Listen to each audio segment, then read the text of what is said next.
Hello, I'm Dr. Cyril Oji, a Nigerian-American resident in the United States. I suspect many of you may recognize me from my earlier videos or from my book, First is Last, a book about my experiences during the Nigerian Civil War.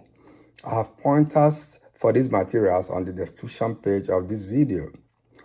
But this video is completely unrelated to my earlier videos or book. It's 65 years ago today that I lost my best friend, my mother. That was on June 5, 1959. With the power of technology, I can confidently look back and say it was a Friday. For me and my siblings, a very dark Friday. I wrote a tribute to her 5 years ago in 2019. That was on the 60th anniversary of her death. That tribute is on my blog page, cyorg.wordpress.com. I'll also leave a pointer to my blog page on the description page of this video. In that 2019 tribute, I focused primarily on what happened on the day my mother died. I told the story of how I was withdrawn from school without being told why. I also narrated the story of one of my elder brothers who had entered high school in January 1959, just a few months earlier, and the challenges in bringing him back from his school in Nnewi near Onitsha. I don't have the space to retell those stories. But in any event, let me provide one or two pointers for proper context. My father was a coal miner, and we lived in a part of Enugu called Eva Valley. This is where my siblings and I were born, and many of those who know me associate me more with coal camp, and that's correct. But the complete truth is that my family moved to coal camp after the death of my mother. Eva Valley comprised Camp 1 and Camp 2. We lived in the more remote Camp 2, which was actually closer to the mines, and that's where most of the miners lived. We attended elementary school at Camp 1, which was more urban, more towards the center of the city of Enugu. I must have been like about 5 kilometers from the more remote Camp 2. I'm not sure, but I suspect there must have been buses that plied between Camp 1 and Camp 2. If there were, they weren't an option for us. In those days, kids trekked to and from school every day. But there was a notable exception. Chief J. Wood was a minister in the then Eastern Nigeria, and his children attended the same St. Patrick's Elementary School in River Valley. However, while the rest of us trekked to school, the minister's children were driven to school in a car. If I remember correctly, one of the minister's sons who took his father's name, John, was my classmate. We were always awed at the sight of John and his siblings being driven to school in a car. I had never entered a car in my life. So I was at school on that Friday when my mother died. So in Camp 2, there was this girl who everybody loved. I can actually see her in my mind's eye now. I don't have time to describe her in detail here, but she was like about 17 years old. Everybody knew her. Her name was Obiageli, and she was called Obiageli Nwandigo, which in Igbo means Obiageli, the child of Ndigo.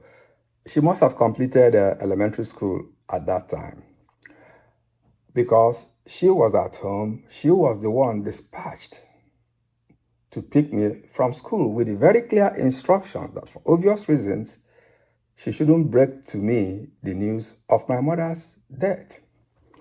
And when I think about it, what a remarkable job she did. She came to my school. I can still recall, see my aunt, mind's eye, how she huddled with my teachers. She must have told them what happened. She came and made up some wonderful stories to me, and here we go. We went home, trekked the nearly 1 hour distance from Camp 1 to Camp 2 without any event. So anyway, I described all these things in a little bit more detail in my 2019 tribute. But that particular tribute was silent on who my mother was and what killed her. I was too young when she died, so I don't really know much about her birth, her life, and death. I'm not sure I can even feel those details very well now, but in any event, whatever I say here are simply childhood memories and recollections from stories primarily from my late father. So my mother's maiden name was Helen Nwambonwokolo, and after marriage, of course, she became Oji. She had two siblings, an elder brother, Mazi George Nwokolo, and a younger sister, Mrs. Gladys Okoronkwo. Incidentally, my mother's siblings are also deceased. So I don't know when my mother was born. My siblings don't know either. Remember that then wasn't like now when everything, including one's date of birth, can be found on social media. And regrettably, it is one of those things I could have asked my father before he died, but I didn't. It is something that has bothered me and became an obsession. I really want to have an idea when my mother was born.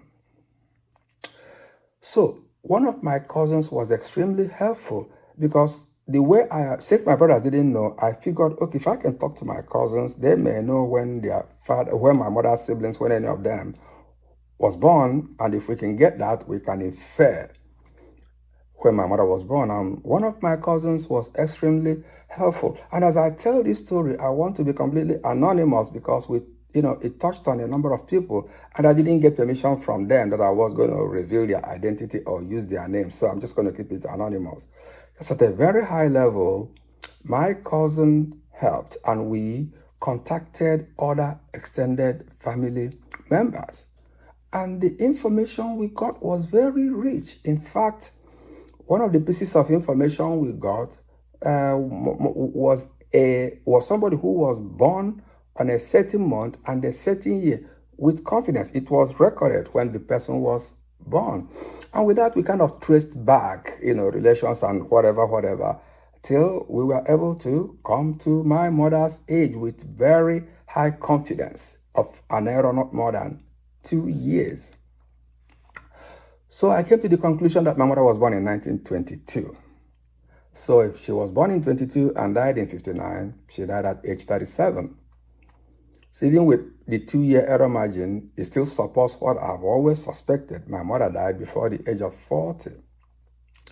Here is her only picture that I have. I'm not sure, but it must have been taken within a few years of her death.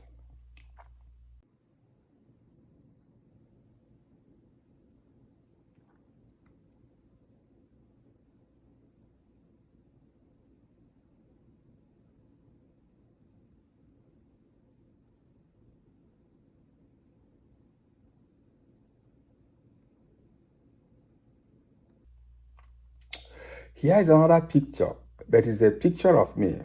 I took it with a Van Heusen shirt I bought from my Udoji Salary Award in the 70s while I was at P&T School, Oshodi, Lagos.